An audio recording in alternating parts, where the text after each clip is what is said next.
mga lawyers at ng mga personalidad, no? At mga senador tungkol po dito sa ginawa ng Korte Suprema.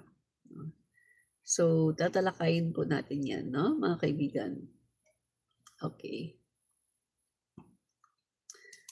So, eto nga po mga kaibigan, no, tama talaga yung ating nalaman, no, a few days ago, bago pa ideklara ng Korte Suprema itong pagdeklara nila na unconstitutional daw itong impeachment ni VP Sara Duterte, ay nalaman na po natin ito kasi kumakalat na po ito sa social media, no? So, ang nakakapagtaka lang po dito ay bakit tila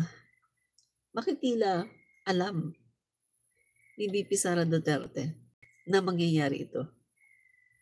Remember mga kaibigan, yung mga statement niya, pati the way na nagtanong siya na kasi tungkol nga tinatanong siya sa impeachment, and then ang sabi niya, kung matutuloy ang impeachment. No? So, mga kaibigan, kung titingnan mo yung kanyang mga reaction, yung pananalita niya, tapos yung bang parang punta lang siya ng punta sa ibang bansa, tapos parang kampante, tapos hindi niya pinapansin yung mga pinapagawa sa kanya, no, ng Kongreso, ng Senado, no, nung pinapapunta siya mga kaibigan, no, pinapapunta siya sa Senate kasi babasahan nga ng impeachment complaint. Pero anong ginawa niya? Maaga pa lang mga kaibigan, no? Bago ang birthday niya ay lumipad na siya papunta ng ibang bansa. At dinahilan niya yun, mga kaibigan, na yun nga, pupunta daw siya sa tatay niya para doon siya magse-celebrate na rin siya ng birthday, no? So, alam naman natin yung mga kaibigan June 2, dapat nandito siya sa Pilipinas, no? Kasi babasahan nga siya ng complaint, no? Impeachment complaint. Pero umalis po siya bago mag-June 2. So, kitang-kita natin dito na yung pagbabaliwala niya dito sa impeachment na to. Yun naman pala mga kaibigan, meron naman palang something. Mukhang may alam na siya. At mukhang alam na niya na mangyayari ito. Kasi diba, kayo siguro nalaman niyo na rin mga kaibigan, no?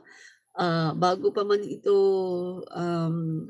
madeklara ng Korte Suprema kahapon ay na-i-vlog na natin ito na mangyayari itong pagdideklara ng Korte Suprema na unconstitutional itong impeachment ni Sara Duterte. At yun na-confirm nga, diba? Na-confirm. So, ibig sabihin, yung mga kumakalat pala ng mga balita, mga kaibigan, a few days ago, meron naman palang katotohanan.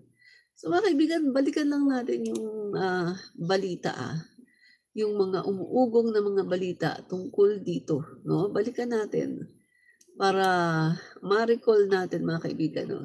Kasi talagang I smell something fishy, no? Tungkol dito. Mukhang kakaiba talaga to, no? Okay, tingnan natin mga kaibigan. So, sabi po dito, merong rescue operation. Yan. Supreme Court rescue operation. Ito po yung kalat nun mga kaibigan no? Yung pinapa-circulate sa online sa mga private messages. Supreme Court rescue operations sa gift vice presidente gamit ang kapangyarihan. So, ito yung kumakalat mga kaibigan bago maideklara, no? Bago dineklara ng Supreme Court, sinasabi nila na unconstitutional daw ang impeachment. So, eto yung mga kaibigan, yung kumakalat na balita na nagcirculate sa mga social media at sa mga private messages. At eto din yung ating maiblog, no? So, sabi nga dito mga kaibigan, ipaabot sa taong bayan. May mga impormasyon na ang Korte Suprema ay magdideklara na hindi constitutional ang impeachment case laban kay VP Sara Duterte. Umano'y pangungunahan ito ng 12 justices ng Korte Suprema na itinalaga ni dating Pangulong Duterte. Ang ponente raw ng desisyon ay si Justice Marvic Leonen na itinalaga ni Pinoy. Marahil para bigyan ng kunwari ng kredibilidad sa mata ng mga dilawan or oposisyon. Yan. Kung mangyari ito, maaantala o tuluyang mapipigilan ang pagsisimula ng impeachment trial na nakatakda kaagad pagkatapos ng SONA. So, eto mga kaibigan na yung umpisa no, ng kumakalat, no, nagsisirculate ng mga messages no, sa mga private messages natin sa Messenger, sa Viber. Ito po yung pinapakalat bago ideklara ng Korte Suprema na unconstitutional ang impeachment. So, ibig sabihin, mga kaibigan, may something dito, no? Ito pala mga kaibigan ay mukhang talagang niluluto. Tanong natin ha, mukhang niluluto? Ano ba yung usapan dito? Ano ba yung deal tungkol dito? Alam naman natin mga kaibigan, di ba, 2 beses si VP Sara Duterte pumunta sa Supreme Court para umapila na ipawalang bisa ang kanyang impeachment. So ano ba? Totoo ba ang sinasabi ni Ramon Tulfo? Totoo ba ang sinasabi ng Vera Files na nagkabigayan dito? How true? Gaano katotoo ang sinasabi ni Ramon Tulfo ng Vera Files na nagkabigayan daw dito? Di ba? So, eto pa mga kaibigan na. Kung may hinala, no? Dito muna. Kung mangyari ito, maantala o tuluyang mapipigilan ang pagsisimula ng impeachment trial na nakatakda kaagad pagkatapos ng SONA. So nangyari na, no? Kahapon nga nangyari. May hinala ring ito ang dahilan kung bakit sina Senador Chis Escudero at Joel Villanueva ay nagnanais ipagpaliban ang trial. Dahil ang trial hanggang August 4 upang bigyang panahon ang Korte Suprema na mailabas ang desisyon. So ngayon mga kaibigan, napagdudugtong natin at napagtutugma-tugma natin ngayon ang mga events.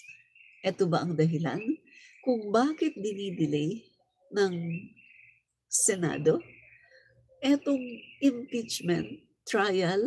Dahil ba sa alam nila kung ano ang mangyayari? Dahil ba alam nila merong niluluto? So, para sa akin mga kaibigan, ito ay panluloko sa taong bayan.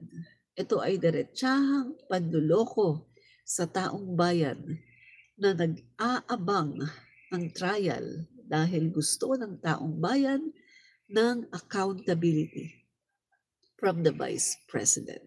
No? So, eto mga kaibigan, sino ang pinoprotektahan? No? Sino ang pinoprotektahan? Hindi dapat ibasura itong impeachment hanggang hindi nadidinig o nakikita ang mga ebidensya sa impeachment court. No? So, inuulit lang natin mga kaibigan, yung nai-vlog natin few days ago bago magdeklara ang Korte Suprema, no? Dahil sinasabi ko nga sa inyo, bago po magdeklara ang Korte Suprema, kumakalat na ito, alam na ito ng mga tao sa social media, no? Alam na mangyayari ito. At yun nga, confirm, nangyari talaga, di ba?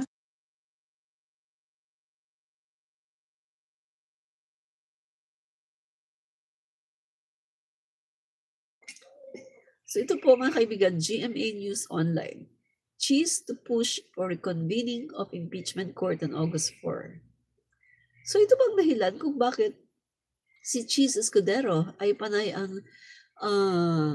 ang pagdidelay? Bagamat sinasabi na fourth wind at ang Senado lang may karapatan na mag-trial at ang magdesisyon. Hindi po sinabi sa Constitution na ang Korte Suprema ay may karapatan para pigilan, wala pong gano'n. Pwede lang po yun kung merong abuse of power na tinatawag. Ang kaso, wala namang sinabi ang Korte Suprema no? Wala naman silang pininpoint sa kanilang desisyon na kaya nila ito dideklara na unconstitutional dahil ganito ang ginawa ng Kongreso, lumabag sa batas, ganito particular na instances. Wala Sinabi lang nila unconstitutional dahil sa cause ng 1-year bar rule. Na kung titignan natin mga kaibigan, yung Constitution, mga kaibigan, malinaw na walang paglabag na ginawa ang House of the Representative. Dahil mga kaibigan, kung titingnan natin yung sa Constitution, ang nakalagay doon ay kapag may naghain ng impeachment, kapag may naghain at ito ay inaksyonan. Tinagalog lang natin pag may naghain at ito ay inaksyonan. Ni-refer. But in the case of impeachment 1, 2, and 3, yung mga complaint na yan, hindi po sila ni-refer, hindi po sila inaksyonan, nandun lang sila. Hindi sila inaksyonan. So walang paglabag doon. 'Di ba? Wala po kung titingnan po natin, no? Pero kung makikita niyo po, merong pinagbabasihan, pinaghuhugutan ang House of the Representative sa kanilang ginawa, no? Kasi sa mga previous ruling ng Supreme Court ay ganito yung sinasabi nila na mag-a-apply ang 1-year rule bar, no? Kung ban, no? 1-year rule ban, mag-a-apply siya kung inihain ang impeachment pagkatapos ay inaksyonan. Doon siya mag-a-apply. Pero kapag meron lang naghain ng impeachment, kahit 1, 2 o 3 pa yan, kung hindi naman inaksyonan yan, ibig sabihin, wala dong paglabag sa batas, walang nag-o-overlapping doon, mga kaibigan, na mga impeachment complaint. Kasi tingnan nyo kung sasabihin ng Supreme Court na ay merong impeachment 1, number 2, number 3, pagkatapos hindi inaksyonan. Dapat yan, kapag may naghain, dapat aksyonan agad. Guys, kung matatandaan ninyo yung nangyari noon kay Gloria Macapagal Arroyo. No? Ito sinasabi din to ng mga ibang mga nagsalita na nakakaalam sa issue. Nung panahon ni Gloria Macapagal Arroyo, yung kanyang mga kakampi, mga kaibigan, yung mga kakampi niya, may mga naghahain ng bogus na impeachment. Bakit? Bakit nila ginagawang maghain ng bogus na impeachment? Kasi nga, dahil doon sa sinasabi na kapag merong naghain ng impeachment, o parang counted na kaagad yan, no? So, ang mangyayari nga naman, kung ayaw mo ma-impeach ka as President of the Philippines, maaring mag-utos ka doon sa mga kaalyado mo, no? Maaari mo silang utusan, siyempre sekreto, no? Hindi sasabihin na ikaw ang nag-utos. Maaari mo silang utusan na maghain sila ng impeachment laban sa'yo, pero bogus.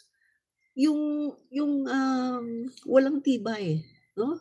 Para nang sa gano'n ay mag-apply agad ang 1-year rule ban, 'di ba? Ibig sabihin, wala nang ibang hain ng tunay na impeachment complaint. Wala na kasi meron nang nakapaghain na bogus, 'di ba? Gets niyo mga kaibigan? Kaya ang nangyari nito, inayos ito ng isang justice, eh. Sino ba yung nag-ayos nito? Si Mercedita, kalimutan ko yung apelyido ng justice na yun. Basta si Justice Mercedita, yun na, no? Nakalimutan ko yung ano niya, yung apelyido niya. Inayos niya ito eh, na hindi pwedeng ganun. Na kapag may naghain ng isang impeachment, yun na kaagad. Kasi, ang nangyari mga kaibigan, ginagawa ito ng mga presidente, katulad ni Gloria Macapagal-Arroyo. Ginawa ito sa panahon niya na halos every year may naghahain ng impeachment laban sa kanya na bogus. Yung gawa-gawa lang na impeachment para lang mapigilan yung paghahain ng tunay na impeachment. Gets niyo mga kaibigan yung ibig ko sabihin? Kaya eto yun mga kaibigan. Eto yun, nagkaroon ng inayos ni Merceda, kalimutan ko yung apelyido na yun, no? Sandali yung apelyido ng judge na inayos niya to mga kaibigan para sandali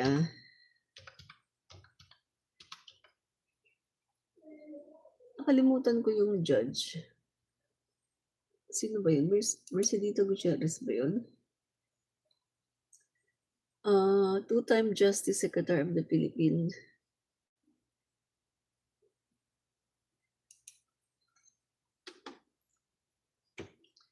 Nakalimutan ko yung pangalan. Sandali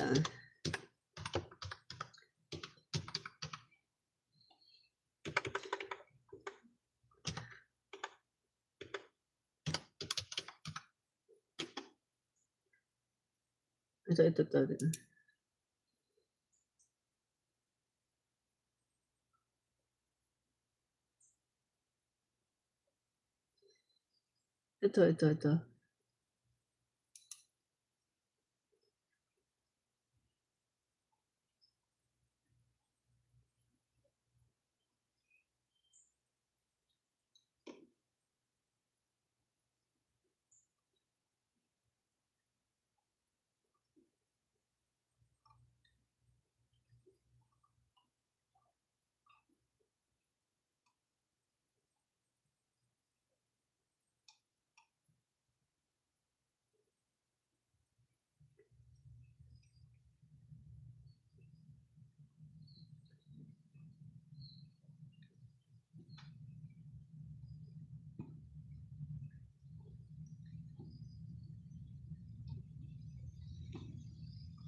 Sandali guys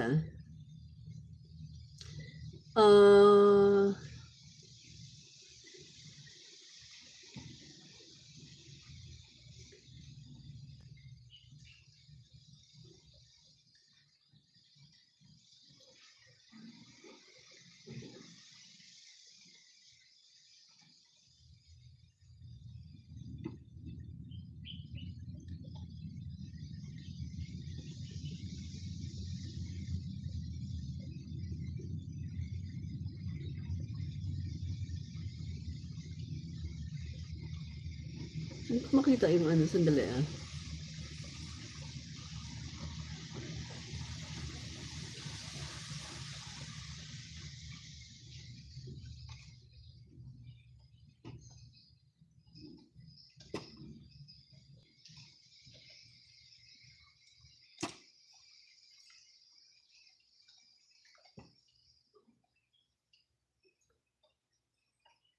Dali, tingnan natin 'to,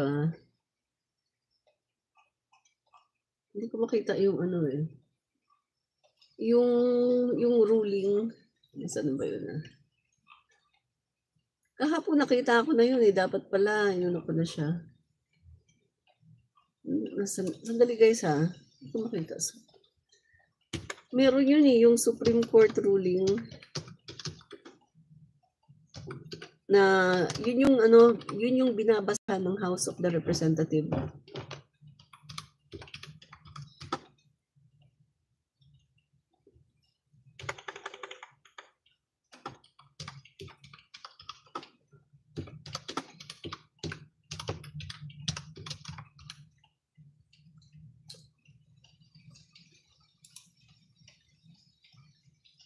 Dali,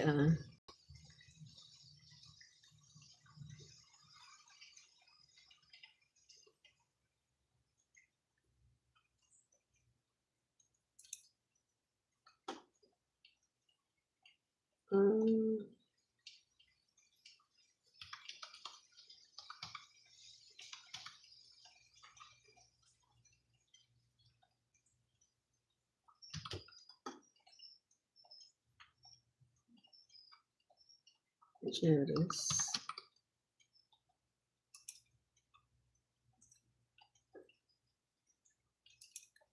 Tingnan natin ito kung ito ba yun. Okay. Basahin lang natin to. Tingnan natin kung ito ba yun. Hindi ko makita yung yung nakita ko kahapon na ruling ng Supreme Court. Tingnan natin to nga.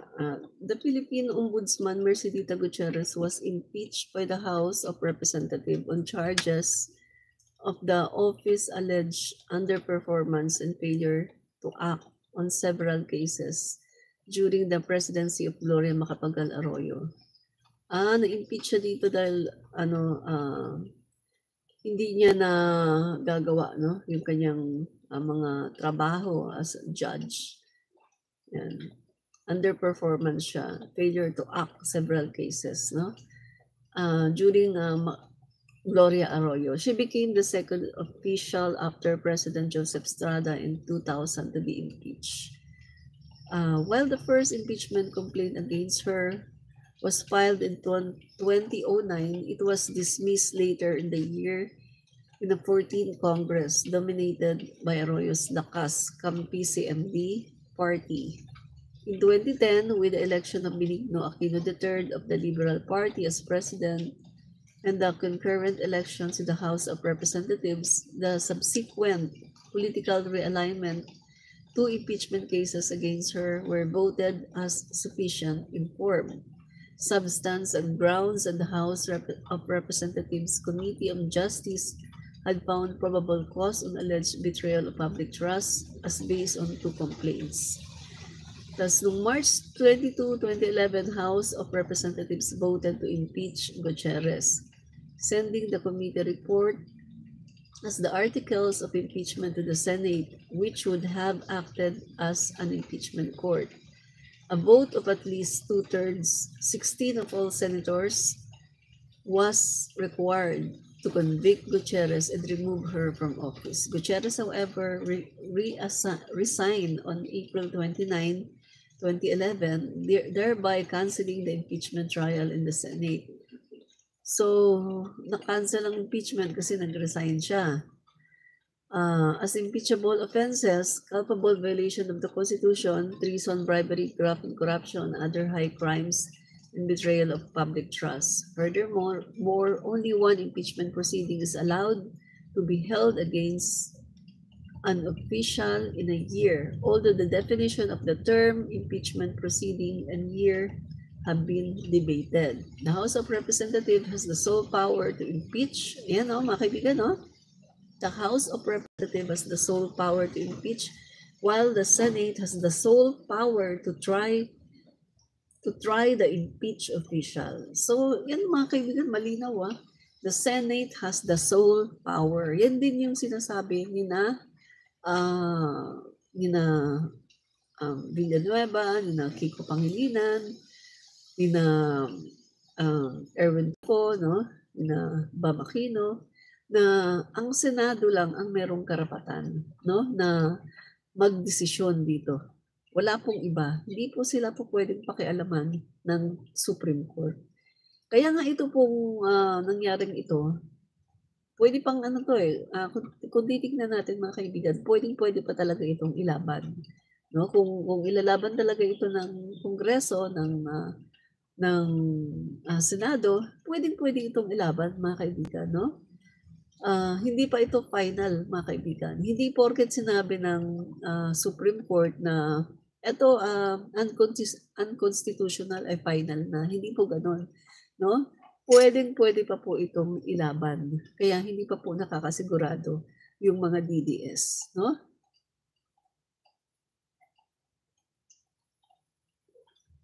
Hindi pa nakakasigurado yung mga DDS guys dahil pwedeng-pwede itong ilaban lalo na co-equal branch of government, no? Walang kumbaga, wala namang power ang Korte Suprema, no? Para pigilan ang impeachment court. Kapag sinabi ng impeachment court na uumpisa nila ang trial, lalong-lalo na nakapag-convene na sila. Yun pa mga kaibigan, no? Yun pa, nakapag-convene na sila. So once kasi na nakapag-convene na ang impeachment court, tuloy-tuloy yan mga kaibigan, hindi yan pwedeng i-stop, no? Hindi pwedeng i-stop yan. Ayon sa Constitution, once na nakapag-convene na ang impeachment trial, kailangan na yan ituloy at hindi na yan pwedeng itigil. Matitigil lang yan kapag nagkaroon na ng desisyon, no? Whether to acquit or to convict, no? So kailangan muna nilang ituloy ang trial. Hindi maaari na basta-basta na lang na i-dismiss or hindi ituloy dahil nakapag-convene na. So marami po sila dyan malalabag na batas kapag yan ay hindi nila inuloy. Diba? At ito po, alam naman natin na ang Constitution natin, the highest law of the land. Diba? Dapat ang Constitution natin ay sinusunod. So, sasabihin ng iba, ang Korte Suprema naman, the highest court of the land. Oo, tama yun. At dapat malaman ng Korte Suprema na ang sinusunod ng Senado ay ang Constitution.